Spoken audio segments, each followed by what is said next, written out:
GeM TV நேயர்களுக்கு அன்பு வணக்கங்களை கூறிக்கொண்டு வழக்கம் போல் விநாயகப் பெருமானை வணங்கி இன்றைய 12 ராசிகளுக்குரிய பலன்கள் இன்று 28/5/2025 வைகாசி மாதம் 14ஆம் நாள் விஸ்வாவசு வருடம் புதன்கிழமை அற்புதமான நல்ல நாள். இன்றைய சூரிய உதயம் காலை 5:42 சூரிய அஸ்தமனம் மாலை 6:31 இன்றைய ஆதிக்க கிரகம் புத பகவான். இன்று நாம் வழிபட வேண்டிய தெய்வம் பெருமாள் வழிபாடு செய்ய வேண்டும். இன்றைய விசேஷம் நல்ல சுப முகூர்த்த நாள். இன்றைய நாளிலே மன வாழ்க்கையிலே அடுத்து வைக்கின்ற தம்பதிகளுக்கெல்லாம் நெஞ்சார்ந்த ஆசீர்வாதங்கள். அக்னி நட்சத்திரம் நிறைவு. இன்றைய நாளிலே எல்லா ஆலயங்களிலேயும் இளநீர் அபிஷேகம் செய்து கொண்டிருக்கின்றார்கள். அதன் காரணமாகத்தானோ என்னவோ இந்த அக்னி வேளையிலேயும் இடையிடையே மழை பொழிந்து நம்மை எல்லாம் குளிர வைத்தது. அந்த அம்பாளுக்கு நன்றி செலுத்துவோம். இன்றைய நல்ல நேரம் காலை 9 மணி முதல் காலை 10:30 மணி வரை, மாலை 4:30 மணி முதல் மாலை 5:30 மணி வரை. இன்றைய ராகு காலம் மதியம் 12 மணி முதல் மதியம் 1:30 மணி வரை. யமகண்டம் காலை 7:30 மணி முதல் காலை 9 மணி வரை. குளிகை நேரம் 10:30 மணி முதல் மதியம் 12 மணி வரை. இன்றைய சுபகோரை புதன்கோரை நேரம் காலை 6 மணி முதல் 7 மணி வரை. இன்றைய நட்சத்திரம் இன்று அதிகாலை 4:24 வரை ரோகிணி, அதன் பின்பு மிருகசீரிஷம் நட்சத்திரம். இன்றைய திதி இன்று காலை 7:03 வரை வளர்பிறை பிரதமை, அதன் பின்பு துதியை வருகின்றது. இன்றைய சந்திராட்டமம் இன்று அதிகாலை 4:24 வரை சுவாதி, அதன் பின்பு விசாக நட்சத்திரம். அடுத்து நாம் காண இருப்பது 12 ராசிகளுக்கான பலன்களை. மேஷ ராசி அன்பர்களே, இன்று சந்திரன் உங்கள் ராசிக்கு 2ஆம் இடத்திலே இருக்கின்றார். உங்களுடைய ராசி அதிபதி செவ்வாய் ராசிக்கு 4ஆம் இடத்திலே இருக்கின்றார். ஆகவே இன்றைய நாளிலே உங்களுக்கு பொருளாதாரம் திருப்திகரமாக இருக்கும். திருமணம் போன்ற சுபகாரிய பேச்சுவார்த்தைகள் இனிதே முடியும். உறவினர்களோடு இருந்து வந்த மன வருத்தங்கள் எல்லாம் தீரும். தொழில் மற்றும் வியாபாரத்திலே நல்ல முன்னேற்றம் உண்டாகும். அலுவலகத்திலே இருந்து வந்த நெருக்கடிகள் குறையும். வேலை இல்லாதவர்களுக்கு நல்ல வேலை கிடைக்கும். பிள்ளைகளால் பெருமை ஏற்படும். வாழ்க்கை துணையால் நல்ல மகிழ்ச்சி உண்டாகும். பழைய பாக்கிகள் வசூலாகும். காரிய வெற்றிகள் உண்டாகின்ற நாள். குலதெய்வ வழிபாடு வெற்றியை தரும். மனம் சந்தோஷமாக இருக்கும். வீடு வண்டி வாகன மாற்றம் ஒரு சிலருக்கு உண்டாகும். கூட்டு தொழில் செய்பவர்களுக்கு அதிலே நல்ல லாபம் உண்டாகும். எதிர்பார்த்த பணியிட மாற்றம் கிடைக்கும். மொத்தத்தில் சிறப்பான நாள். பொன் கிடைத்தாலும் புதன் கிடைக்காது என்று சொல்வார்கள். புதன்கிழமை நல்ல நாள். பெருமாள் வழிபாடு செய்து மேலும் நற்பலன்களை பெறுங்கள். வாழ்த்துக்கள். ரிஷபராசி அன்பர்களே, இன்று சந்திரன் உங்கள் ராசியிலேயே இருக்கின்றார். உங்களுடைய ராசி அதிபதி சுக்கிரன் ராசிக்கு 11ஆம் இடத்திலே இருக்கின்றார். ஆகவே இன்றைய நாளிலே மனம் சந்தோஷமாக இருக்கும். அலுவலகத்திலே புதிய பொறுப்புகள் வேலை பளுவை ஏற்படுத்தும். உடல் ஆரோக்கியம் திருப்திகரமாக இருக்கும். வெளியூர் பிரயாணங்கள் பெரும் வெற்றியை தரும். பண வரவு அதிகரிக்கும். பொருளாதாரம் திருப்திகரமாக இருக்கும். தொட்டதெல்லாம் பொன்னாகக்கூடிய அற்புதமான நாள். கடன் பிரச்சனைகள் முற்றிலுமாக முடிவுக்கு வரும். வேலை இல்லாதவர்களுக்கு நல்ல வேலை கிடைக்கும். நண்பர்கள் மூலம் அனுகூலம் உண்டாகும். மனம் மிகவும் உற்சாகமாக காணப்படக்கூடிய நல்ல நாள். நீண்ட நாட்களாக குழந்தை பாக்கியத்திற்காக காத்திருந்த தம்பதிகளுக்கு குழந்தை பாக்கியம் உண்டாகும். தொழில் மற்றும் வியாபாரத்திலே நல்ல முன்னேற்றம் ஏற்படும். காரிய தடைகள் எல்லாம் விலகி எடுக்கின்ற முயற்சிகளிலே பெரும் வெற்றி கிடைக்கின்ற நல்ல நாள். பெருமாள் வழிபாடு செய்யுங்கள். வாழ்த்துக்கள். மிதுன ராசி அன்பர்களே, இன்று சந்திரன் உங்கள் ராசிக்கு 12ஆம் இடத்திலே இருக்கின்றார். உங்களுடைய ராசி அதிபதி புதன் ராசிக்கு 12ஆம் இடத்திலே இருக்கின்றார். ஆகவே வெளிநாடு செல்லும் பாக்கியம் ஒரு சிலருக்கு உண்டாகும். தொழில் சம்பந்தமான புதிய கடன் எதுவும் இன்றைய நாளிலே வாங்கக்கூடாது. தேவையில்லாமல் மற்றவர்களுடைய விஷயங்களிலே தலையிடாதீர்கள். குலதெய்வ வழிபாடு வெற்றியை தரும். வீண் வாக்குவாதங்களை எல்லாம் தவிர்க்க வேண்டிய நாள். வீண் விரயங்கள் ஒரு சிலருக்கு உண்டாகலாம். கவனமாக இருக்க வேண்டும். காரிய அனுகூலம் உண்டாகும். மேலதிகாரிகளால் நெருக்கடிகள் உண்டாகும். எனவே அலுவலகத்திலே மேலதிகாரிகளை அனுசரித்து செல்வது நல்லது. பொருளாதாரம் நெருக்கடியாக இருக்கின்றது. நண்பர்கள் மூலம் அனுகூலம் உண்டாகும். உத்தியோக உயர்வும் பணியிட மாற்றமும் கிடைக்கும். உடல் ஆரோக்கியத்திலே மிகுந்த எச்சரிக்கையாக இருக்க வேண்டும். சுப செலவுகள் உண்டாகும். அலுவலகத்திலே வேலை பளு அதிகமாக இருக்கும். மொத்தத்தில் இன்றைய நாள் கவனமாக இருக்க வேண்டிய நாள். பெருமாள் வழிபாடு செய்யுங்கள். வாழ்த்துக்கள். கடக ராசி அன்பர்களே, இன்று சந்திரன் உங்கள் ராசிக்கு 11ஆம் இடத்திலே இருக்கின்றார். ஆகவே நண்பர்கள் மூலம் அனுகூலம் உண்டாகும். எதிர்பார்த்த பணம் கைக்கு வரும். பொருளாதாரத்திலே நல்ல வளர்ச்சி உண்டாகும். காரிய தடைகள் எல்லாம் விலகும். உடல் ஆரோக்கியத்திலே நல்ல முன்னேற்றம் உண்டாகும். வீடு வண்டி வாகன மாற்றம் ஏற்படும். குழந்தைகளால் பெருமை ஏற்படும். எடுக்கின்ற முயற்சிகளிலே பெரும் வெற்றி கிடைக்கும். குடும்ப ஒற்றுமை சந்தோஷத்தை தரும். சுப காரியங்கள் நடக்கக்கூடிய நல்ல நாள். தொழிலிலே நல்ல முன்னேற்றம் ஏற்படும். புதிய வேலை வாய்ப்புகள் ஒரு சிலருக்கு ஏற்படும். உழைப்புக்கு ஏற்ற ஊதியம் கிடைக்கும். வேலை இல்லாதவர்களுக்கு நல்ல வேலை கிடைக்கும். மொத்தத்தில் இன்றைய நாள் மிக சிறப்பான நாள், நல்ல நாள். பெருமாள் வழிபாடு செய்து மேலும் நற்பலன்களை பெறுங்கள். வாழ்த்துக்கள். சிம்ம ராசி அன்பர்களே, இன்று சந்திரன் உங்கள் ராசிக்கு 10ஆம் இடத்திலே இருக்கின்றார். உங்களுடைய ராசி அதிபதி சூரியன் ராசிக்கு 10ஆம் இடத்திலே இருக்கின்றார். ஆகவே இன்றைய நாளிலே தொழிலிலே நல்ல முன்னேற்றம் ஏற்படும். தாய் வழி சொந்தங்களின் உதவிகள் எல்லாம் கிடைக்கும். கணவன் மனைவிடையே நல்ல ஒற்றுமை ஏற்படும். உங்களுடைய முயற்சிகள் அனைத்தும் வெற்றியை பெறக்கூடிய அற்புதமான நாள். மனக்குழப்பங்கள் எல்லாம் தீரும். புதிய முயற்சிகள் கைகூடும். கடன் தொல்லைகள் விலகும். திருமணம் போன்ற சுபகாரிய பேச்சுவார்த்தைகள் இனிதே முடியும். உடல் ஆரோக்கியம் சிறப்பாக இருக்கும். வீடு கட்டுவதற்கான முயற்சிகளிலே பெரும் வெற்றி கிடைக்கும். பொருளாதாரம் திருப்திகரமாக இருக்கின்றது. காரிய அனுகூலம் உண்டாகும். ஒரு சிலருக்கு உத்தியோக வகையிலே நல்ல மாற்றம் ஏற்படும். சிறப்பான நாள் இது.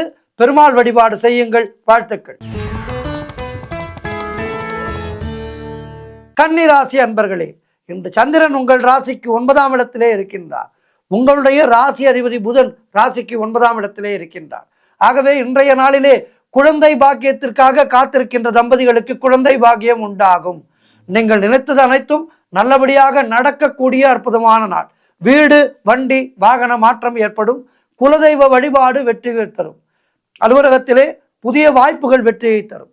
உங்களுடைய தொழில் தொடங்கும் முயற்சிகள் பெரும் வெற்றியை பெறும். காரிய தடைகள் எல்லாம் விலகும்.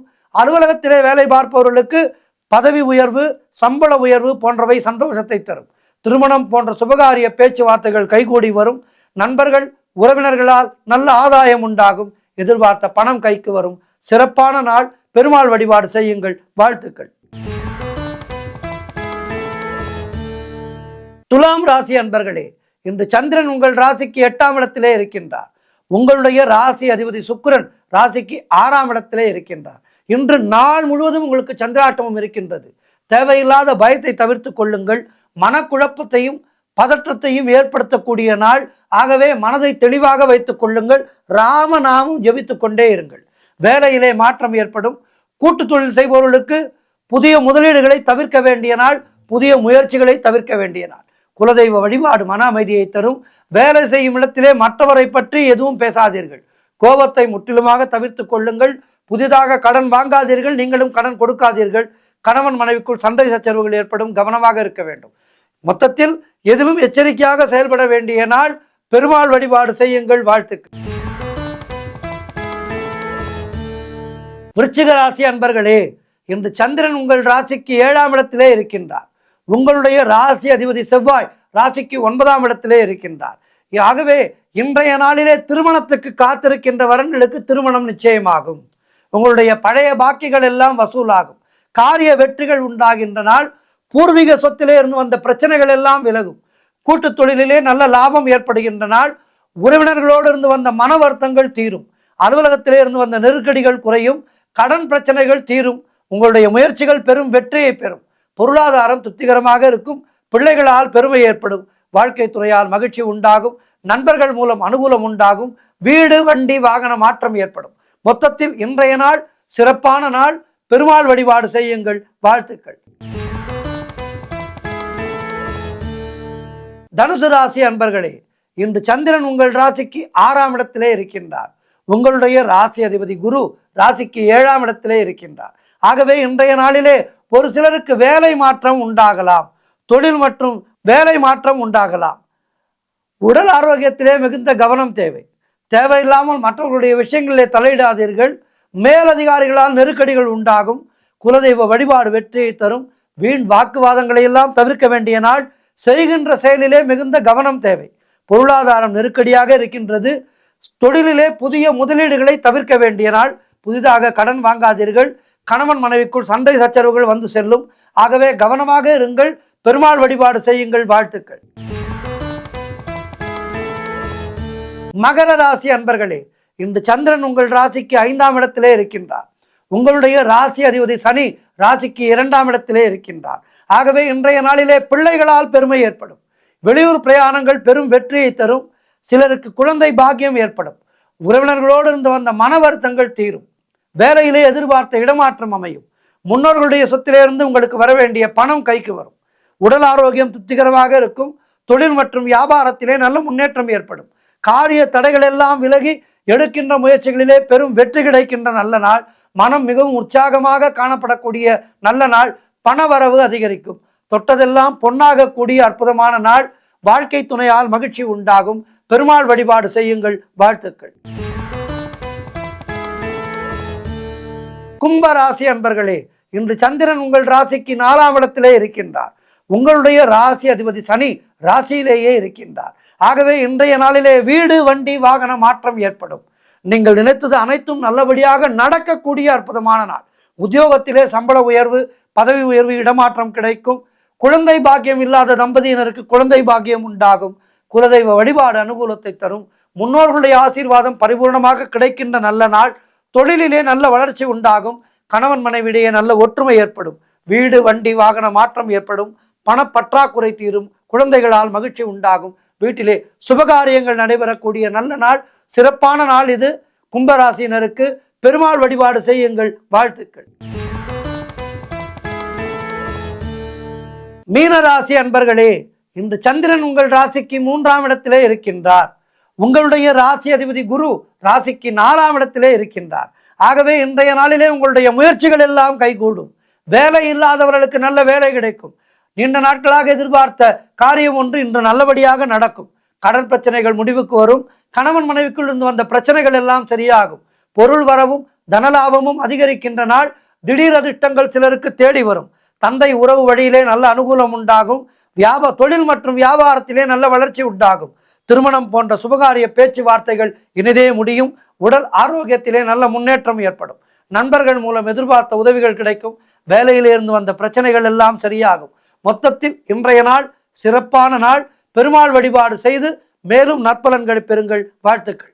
12 ராசியினருக்கும் இன்றைய நாள் சிறப்பான நாளாக அமைய பிரார்த்திக்கின்றேன். அனைவரும் பெருமாளை வழிபட்டு உய்ய வேண்டுகின்றேன். நன்றி, வணக்கம். இன்றைய ஆன்மீக தகவல். எடுத்த காரியத்தை, அதாவது தனக்கு கொடுக்கப்பட்ட வேலையை மிக கிரமமாக சரியாக செய்கின்ற ஒரு தெய்வத்தை பற்றித்தான் இன்றைக்கு நாம் பார்க்க இருக்கின்றோம். தர்மராஜன் என பெயர் பெற்ற யமதர்மனை பற்றிய யமதர்மனுடைய வரலாற்றை இன்றைய ஆன்மீக தகவலிலே பார்க்க இருக்கின்றோம். உலகிலே பிறந்தவர்கள் அனைவரும் இறந்தே தீர வேண்டும் என்பது வாழ்க்கை நியதி. இங்கு ஒரு விஷயம் எனக்கு நினைவுக்கு வருகின்றது. மார்க்கண்டேயன் சிவபக்தன். மார்க்கண்டேயனுக்கு 16 வயதிலே மரணம் என்பது நிச்சயிக்கப்பட்டது. ஆனால் மார்க்கண்டேயனுடைய தாய் தந்தை இருவருமே சிவபக்தர்கள். மார்க்கண்டேயனும் சிவபக்தன். மார்க்கண்டேயன் பிறந்ததே சிவனுடைய அருளினாலேதான். ஆக அந்த 16வது வயதிலே மார்க்கண்டேயன் இறக்க வேண்டும் என்கின்ற நியதி இருக்கும்போது மார்க்கண்டேயனை யமதர்மன் பிடிக்க வரும்போது, பாசக்கயிறை வீசும்போது சிவபெருமான் தடுக்கின்றார். விதியை மாற்று, அவனுக்கு இறப்பு கிடையாது என்று சொல்கின்றார். ஆனால் யமதர்மன் சிவனே தடுத்தாலும் என்னுடைய கடமையை நான் செய்வேன் என்று சொல்லி மார்க்கண்டேயன் மேல் பாசக்கயிறை வீசுகின்றார். கோபம் கொண்ட சிவபிரான் யமதர்மனை எட்டி உதைக்கின்றார். அதோடு யமதர்மனுடைய அந்த செயல்பாடு நின்றுவிட்டது. பூலோகம் நிரம்பி வழிய ஆரம்பிக்க பூமாதேவி சிவனை வணங்கி யமதர்மனுக்கு மீண்டும் பணியை அளித்து என்னுடைய பாரத்தை குறைப்பாயாக என்று சிவபெருமானிடம் வேண்டுகின்றான். ஆக தான் எடுத்துக்கொண்ட அந்த பணியிலே மிக மிக உறுதியாக இருந்து தர்மத்தை காத்தவன் யமதர்மன். அதனால்தான் யமனுக்கு யம தர்மராஜன் என்று பெயர். ஆண்டாண்டுதோறும் அழுது புரண்டாலும் மாண்டோர் திரும்பி வரமாட்டார் என்பதும் அனைவருக்கும் தெரிந்ததுதான். மரணம் எனும் நிகழ்வை கட்டுப்படுத்துகின்ற தேவன் யமன். அவனுக்கு யம தர்மன் என்றும் தர்மராஜன் என்றும் பெயர் உண்டு. காலம் தவறாமல் உயிர்களை கவர்வதால் அவனுக்கு காலன் என்கின்ற மற்றொரு பெயரும் உண்டு. ஆகவே இந்த யமதர்மன் அஷ்டதிக் பாலகர்களிலே தென்திசை காவலனாக இருக்கின்றார். மகாவிஷ்ணுவினுடைய பாரம்பரியத்திலே தோன்றியவன் யமதர்மன். மகாவிஷ்ணுவிடமிருந்து தோன்றியவர் பிரம்மதேவன். அவரிடமிருந்து தோன்றியவர்கள்தான் மரிசி, காசியபர், சூரிய தேவன் ஆகியோர். சூரியனிடமிருந்து தோன்றியவன் யமதர்மன், சூரிய புத்திரன் யமதர்மன். அவனுக்கு அதனாலேயே சூரிய புத்திரன் என்ற இன்னொரு பெயரும் உண்டு. விஸ்வகர்மா என்கின்ற தேவலோக சிற்பியின் மகள் சஞ்ஞாதேவி சம்ஜனா, இவளை சூரிய தேவன் மணந்து கொண்டார். அவர்களுக்கு மனு, யமன் என 2 புத்திரர்களும் யமி என்று ஒரு மகளும் தோன்றினர். சூரியனுடைய கடும் வெப்பத்தை தாங்க முடியாத சம்ஜனா தனது நிழலான சாயாவை சூரியனிடம் விட்டுவிட்டு தவம் புரிய வெகு தூரம் சென்று விட்டார். சாயாவையே சம்ஜனா என எண்ணிக்கொண்டிருந்த சூரிய தேவனுக்கு அவள் மூலம் 3 குழந்தைகள் பிறந்தார்கள். அவர்கள் சனி, மனு, தப்தி ஆகியோர். யமனும் சனியும் சூரிய புத்திரர்கள், எனவே சகோதரர்கள் ஆவார்கள். யமன் இயற்கையிலேயே மிகுந்த ஞானஸ்தன், நீதி நேர்மை தவறாதவன், சத்தியத்தினுடைய பிரதிநிதியாக இருக்கின்றவன்.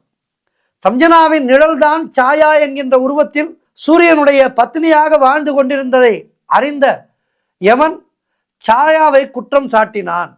அவள் சூரியனை ஏமாற்றுவதாக கூறி கோபத்திலே காலால் உதைத்தான். இதனால் கோபமடைந்த சாயா யமனுக்கு கால்களிலே ஆறாத புண் ஏற்பட்டு துன்பப்படுமாறு சாபம் அளித்து விட்டான்.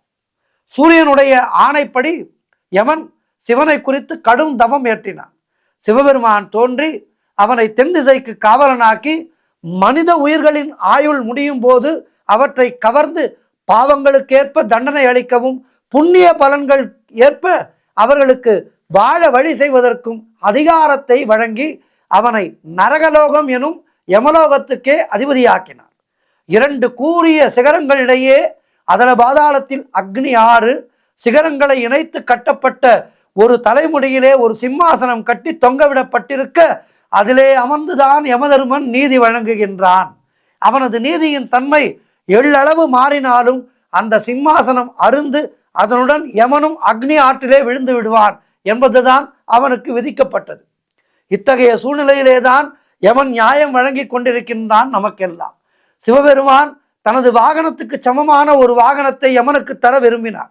ரிஷபத்தை போலவே தோற்றமுடைய கரிய எருமை மாடு ஒன்றை உருவாக்கி யமனுக்கு வாகனமாக அருளினார். விஷ்ணுவனுடைய அம்சமான யமனுக்கு ஜீவன்களின் பாப புண்ணியங்களை அனுசரித்து நீதி வழங்குகின்ற அதிகாரத்தையும் சிவபெருமான் அளித்தார். இந்த பணியை தவறின்றி செய்ய யமனுக்கு பல தடவை அக்னி பரீட்சை நிகழ்ந்தது. அவற்றிலெல்லாம் தவறாமல் தனது கடமையை செய்தவன் யமதர்மன். அதிலே ஒரு பரீட்சை தான் மார்கண்டேயனுடைய நிகழ்வு. ஆனால் ஸ்ரீராம அவதார முடிவிலே யமனுக்கு ஒரு பெரும் சோதனை ஏற்பட்டது. ராவண சம்ஹாரத்துக்கு பிறகு ஸ்ரீராமன் அயோத்தி திரும்பி முடிசூட்டி கொண்டான். இருந்தாலும் யாரோ ஒருவன் சொன்ன அபவாதத்துக்காக சீதையை காட்டுக்கு அனுப்ப நேர்ந்தது. வால்மீகி மகரிஷியினுடைய ஆசிரமத்திலே ராமனின் புதல்வர்கள் லவ குசர்கள் தோன்றினார்கள்.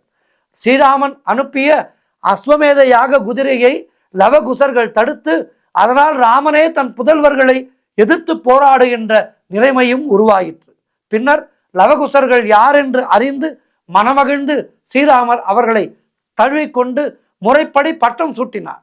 ஸ்ரீராமன் தனது அவதாரத்தின் கடமைகளை முடித்து மீண்டும் வைகுண்டம் செல்ல தருணமும் வந்தது. இந்த பணி நிறைவேற யமனுடைய கடமை முக்கியமாக இருந்தது. காரணம், ராமர் மனித அவதாரத்திலே வந்திருக்கின்றார். மனிதர்களைப் போல வாழ்ந்தார். மனிதர்களுக்கெல்லாம் எடுத்துக்காட்டாக வாழ்ந்தார். ஆகவே மனித உருவோடு அவர் மரணம் என்கின்ற ஒன்றை தழுவ வேண்டும். மகாவிஷ்ணுடைய சக்தியை ஸ்ரீராமனின் ஸ்தூல சரீரத்திலிருந்து எடுத்து மீண்டும் வைகுண்டம் சேர்க்க வேண்டியது யமதர்மனுடைய கடமையானது. அப்போது யமதர்மன் பிரம்மதேவனை வேண்டினான். பிரம்மன் தோன்றி இதற்கான வழிமுறையை அவனுக்கு எடுத்துரைத்தார். அதன்படி யமதர்மன் அதிபலா மகரிஷியின் சீடன் போல வடிவெடுத்து அயோத்திக்கு வந்தான். அங்கே ஸ்ரீராமனை சந்தித்தவன் தான் ராமனுடன் தனியாக சில தேவ ரகசியங்கள் பற்றி பேசவிருப்பதால் யாரும் தங்கள் அறைக்குள் வரக்கூடாது என நிபந்தனை விதித்தான். அவனது விருப்பப்படியே ஸ்ரீராமனும் தன்னுடைய சகோதரனான லக்ஷ்மணனை அழைத்து அறைக்கு வெளியே காவலுக்கு நிறுத்தினார். தாங்கள் பேசி முடிக்கும் வரையிலும் எவராக இருந்தாலும் உள்ளே விடக்கூடாது என உத்தரவிட்டார். யமனும் ஸ்ரீராமனும் அறைக்குள் சென்று பேசத் துவங்கினர். அப்படி பேசிக்கொண்டிருந்த போது துர்வாச முனிவர் அங்கு வந்து சேர்ந்தார். ஸ்ரீராமனை பார்க்க வேண்டும் என்று வலியுறுத்தினார். துர்வாசர் மிகப்பெரிய கோபக்காரர். லக்ஷ்மணன் அனுமதிக்கவில்லை. ஆனால் துர்வாசர் அவனை அலட்சியப்படுத்தி லக்ஷ்மணன் அவரை அனுமதிக்கவில்லை என்றாலும் துர்வாசர் லக்ஷ்மணனை அலட்சியப்படுத்திவிட்டு கோபத்தோடு ராமன் இருக்கின்ற அறைக்குள் சென்று விட்டார். இதனால் தன்னுடைய கடமையை சரியாக செய்ய முடியவில்லையே என கலங்கினான் லக்ஷ்மணன்.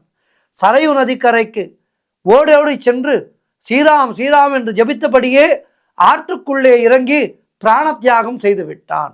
தகவல் அறிந்த ஸ்ரீராமன் யார் தடுத்தும் கேளாமல் லக்ஷ்மணனை தேடி சரையு நதியிலே குதித்து அதன் வெள்ளத்திலே மூழ்கினார். அதோடு ராமாவதாரம் முடிந்தது. யமதர்மன் தன்னுடைய கடமையை முடித்து கொண்டு யமதர்மன் தன்னுடைய கடமையை முடித்து கொண்டு ராம லக்ஷ்மணர்களின் ஆத்மாக்கள் வைகுண்டத்தை அடைய வழி செய்தான். நசிகேதஸ் என்பவன் யமதர்மராஜனை சந்தித்து அவனோடு பேசி தனது சந்தேகங்களை தீர்த்து கொண்டதாக உபநிடதம் கூறுகின்றது. அதுபோலவே ஸ்ரீராமனும் யமனோடு உரையாடி பிறப்பு இறப்பு ஆத்ம விடுதலை பற்றிய பல தத்துவங்களை தெரிந்து கொண்டார். அடுத்ததாக விஷ்ணுவின் கிருஷ்ண அவதாரத்திலே வேதங்கள், உபநிடதங்கள், சாஸ்திரங்கள் ஆகிய அனைத்து தத்துவங்களையும் அனைவருக்கும் கண்ணன் உபதேசமாக வழங்குவதற்கு ராமாவதாரத்திலே யமதர்மராஜனோடு உரையாடிய சம்பவம் உதவியிருக்கலாம் என பெரியோர் சொல்கின்றார்கள். அவதார புருஷர்களுக்கே உபதேசம் செய்யும் அளவுக்கு ஞானம் பெற்றவன் யமதர்மன். இதற்கான வரலாறும் இருக்கின்றது. ஆகவே யமதர்மன் என்பது ஏதோ சாதாரணமான ஒரு தேவன் அல்ல. யமதர்மன் சிவபெருமான் அவர்களால் ஆசீர்வதிக்கப்பட்டவன், பெருமாளால் ஆசீர்வதிக்கப்பட்டவன். ஆகவே யமதர்மனை யமன் யமன் என்று நாம் ஏளனம் செய்யாமல் யமதர்மனை வணங்குவோம். யமதர்மனுடைய அருளாலே நம்முடைய இந்த வாழ்வு முடிந்து அடுத்த வாழ்வு, நம்முடைய பரலோக வாழ்வு துவங்கும் போது யமதர்மனுடைய அருளாலே நம்முடைய பூமியிலே இந்த வாழ்வு முடிந்து நாம் நல்லபடியாக மேலுலகத்துக்கு கரை சேர்வதற்கு யமதர்மனுடைய ஆசிகள் நமக்கு வேண்டும். ஆகவே பிரார்த்தித்து கொண்டு விடைபெறுகின்றேன். நன்றி, வணக்கம்.